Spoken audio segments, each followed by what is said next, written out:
Hello, welcome back. My name is Chris, and I am the Railroad Reseller. Today, I want to talk about what do you do after all the yard sales are over, after the yard sale season is over. For me, like today, I actually went out a little bit.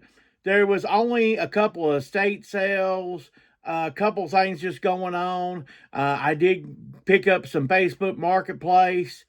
So there wasn't, there were no yard sales. It was too cold. It was 31 degrees this morning or something like that. People aren't setting up outside to have a yard sale. If anything, they're doing something indoors. About an hour from me, there was a big indoor type flea market going on today. I just decided not to participate in that because really it was about the only thing going on in that area. So when I found out that you're the only news in town, it tends to be really populated. And even a couple of state sales that I went to, I talked to the people there. They had been real busy, and it just is what it is. And that's what we're going to talk about here: pivoting, being able to find merchandise. Because for me personally, I find my best inventory and my most inventory during the yard sale season when there's yard sales. Sometimes it's a great big, just one yard sale that's just kicking butt. And then the next time it's a bunch of, couple items here, couple items there, and you put together a good day all together. It's not just one yard sale. That's why sometimes you got to go to one more. You got to go to one more because you just don't know, if you don't, sometimes, like I say, if I'm having a great day, I can shut down 10:30, 11 o'clock. I have shut down and stopped saying, I found an upper day. We're doing good. Okay. I don't need any more. But let's say that, I'm not finding much. Maybe I only, there's times 9:30, 10 o'clock. I've been running around for 3 hours and haven't found the first thing yet, or just a couple really small things, and I'm about broke. But you keep on going. But my point is, now you've got to find alternatives. You've got to find alternative sourcing, okay, folks? That's why I've always said, I know I sound like a broken record sometimes, but you have got to be wherever you're at, whatever situation you're in, you've got to think, is this a good place to source? You may be watching a movie or something, and you might see a collectible popcorn toad, okay? You might be at a concert and there's a collectible cup. I mean, this year I went to see Metallica at Lane Stadium, and they had cups and stuff like that. That's the type of stuff, if you want to. I didn't stick around to do that. Probably should have, instead of waiting outside a couple hours for an Uber. But look around the stadium, see if other people aren't throwing them away. Some things don't mean that much to other human beings, so they throw it away. Or a bobblehead giveaway at a minor league baseball game, or just the list goes on and on of things that don't mean much to other people, but could be sales for you on eBay. Say a minor league team does give away a bobblehead, okay? There's only going to be a limited amount of that bobblehead, so it may be an opportunity for you to kind of have a corner on a market for an item.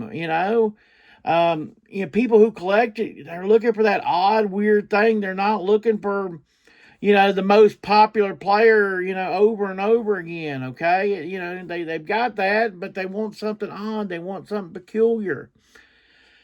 So anyway, once again, you have to look for unique sourcing, okay?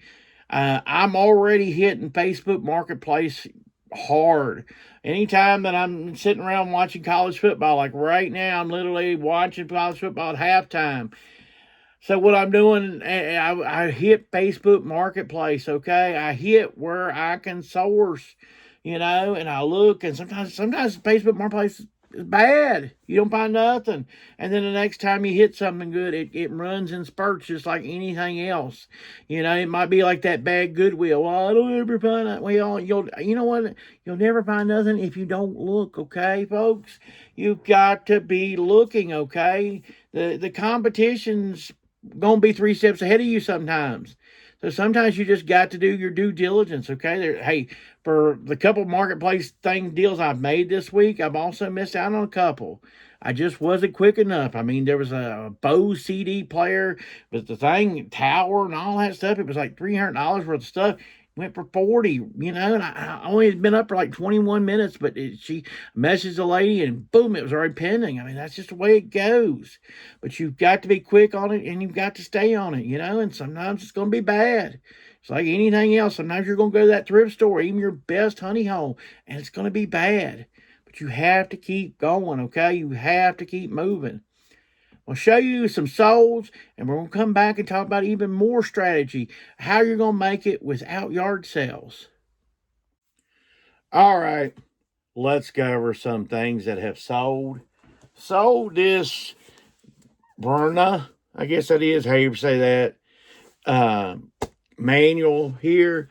This is for like sewing machines and sewing machine frets and foots and all kinds of diagrams and all kinds of stuff. What I'm really going to say about this, it's a specialized catalog. They didn't make millions of these. Matter of fact, they don't make many of these from what a little bit of finding I did. Found this at a yard sale last Saturday. Sold it this past Saturday. Paid $1. Sold it for $30 plus shipping. This does ship under media, so it goes really good on both behalves. A little heavy, so I am going to set that down. Now we'll go through some others. Sold a roll of nickels here. I got these about a year ago. $2 a piece. $12 plus shipping on the nickels. Sold this. This is a nutcracker type thing. When I was a kid, my granny had this type stuff. She always had a fill of the nuts. She had the candy. That was the thing. On buying these, you always want to try to look for, a full set, that type of thing. Anyway, $13 plus shipping. You don't want to pay over like $1 or $2 for these. They sell pretty good though. I've had multiples of them, so they're a good little item. I wouldn't call them necessarily a bolo, but they sell pretty good. This is a brand new shirt. This is Stadford. This is size 19, 34, 35, brand new in the bag. $12 plus shipping on that. I paid $2 for it at a yard sale. Usually those type shirts I'll pick up. You take a few pictures and you put them up. I've got, put them up in a special spot. They usually sell pretty quick, really. Put a right price on to a tag shirt, it'll sell. Just like this one. This is a Saddlebred shirt. This is 2XLT. This is, I got $11, a little bit over $11 plus shipping on this. This was $1 pickup at a little thrift store I go to. Sold these pair of Adidas shorts. Send out an offer, $9 plus shipping on the Adidas. Sold the first of those ornaments via eBay. Got $9 and something, plus a little bit over $9 plus shipping on this one. This is the Freedom 7. It's a skyrocket that also lights up. I didn't find really a whole lot of valuable ones in the ones I did.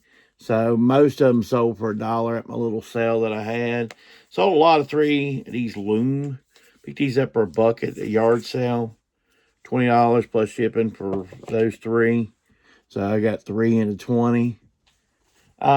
Here's fun sale of the week. Not the best sale of the week, but the fun sale of the week. It's a Freddy Krueger sweater. It really is. Nightmare on Elm Street. Of course, this is Halloween, getting ready to come up. I will ship this out today, so hopefully it gets to the person. I think it's going to Pennsylvania. Hopefully this will get to the person before Halloween, so they can wear it before Halloween. Anyway, Freddy Krueger, $19 plus shipping on Freddy Krueger sweater. Hope they don't rent it. They do. I'll not be too happy. Coffee mug, mostly new sealed. It's John Boy and Billy. They're going to retire. They're going to retirement, so maybe that's why it's sold. Because I see it in death pile stuff, and I thought I better get it listed. Anyway, $9 plus shipping on the little cup. Sold the Middle Earth here, 2 for PC. This used to be worth quite a bit more. $17 plus shipping on that. I paid that a couple bucks for that at a church sale. They were having places. Churches seem like they're going more to you can set up for $10 type thing. I don't have a problem with that. It's just, that's what they're going to. So you don't really know if you're getting sometimes when you go, if you're getting a church sale or those type sales. So Clash, the Titans here, like $9 plus ship. And that was a 50-cent pickup at a yard sale. Sold this blouse here. This was a $1 day pickup, $9 plus shipping on that. And finally, sold the Charlotte Hornets hat here. This was a $1 pickup at a yard sale, $9 plus shipping on the Charlotte Hornets hat. So, lastly, you want to analyze what you did right and what you did wrong this yard sale season. And I'm going to tell you what I did right and what I did wrong this yard sale season, because if you can't look at yourself in the mirror and tell yourself that you do stuff wrong, then you're probably not going to be successful, because the key is finding out what is successful and go with it and get rid of the stuff that's not successful, okay? So the thing that I did that was wrong is naturally assuming certain things.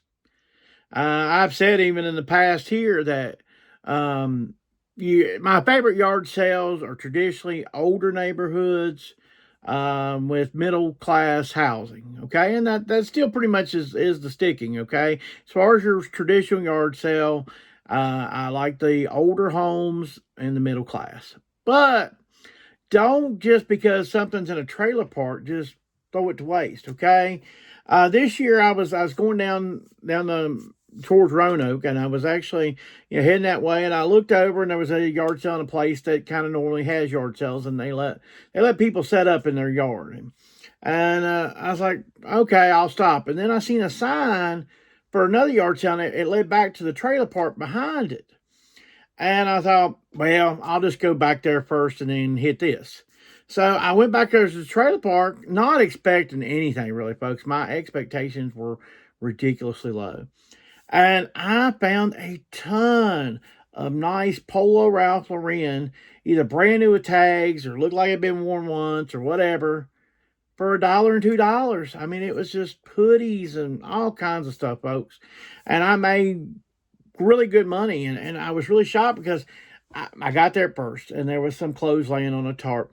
And I picked one up, and I looked at the size, and I seen it's 2XB. So I thought, what's this going to be? Because a lot of times you ask, all right, what's your clothes? And they'll say, well, $5 and $10 or blah, blah, blah, blah. And you're like, you make any money off that?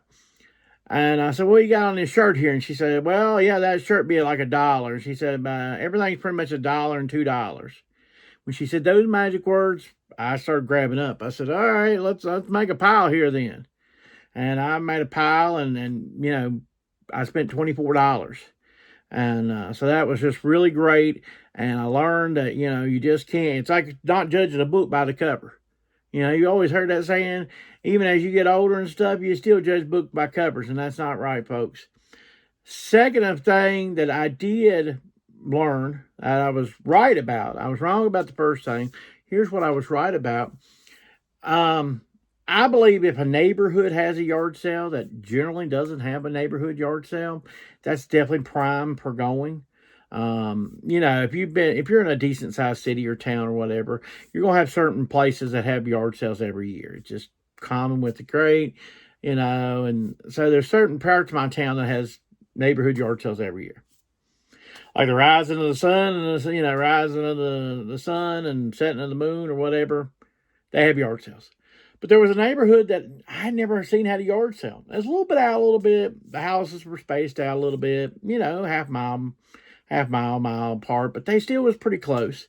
So when going with that, I went with that. And yeah, they hadn't had yard sales in years out through there. And I hope to goodness they repeat, because, man, I found a lot of good stuff out through there, and affordable stuff out through there. And like I said, I'll be definitely going looking for that again. I hope they do it again this year, because they may get, I think they had like 10 people participating. Maybe somebody will tell somebody, hey, it went good. I made good money, that type of thing. There wasn't a huge crowd. There was a few people going. So I hope they had good business enough to encourage them to do it again. Also look for churches that haven't had yard sales recently. There's churches that, will have a yearly sale, but there are churches that skip 2 or 3 years or something. So definitely look for those churches that maybe don't have it every year. Or a church that you say, man, they've never had a sale, and all of a sudden you see a sign outside. That's probably prime territory for you to go to. If you like this type of content, please give me a like, Let me know what you've learned this year. Let me know what mistakes you've made this year. You know, we can only learn from each other, okay, folks? Subscribe to the channel. I appreciate all of you. I appreciate all you watching, and have a great week.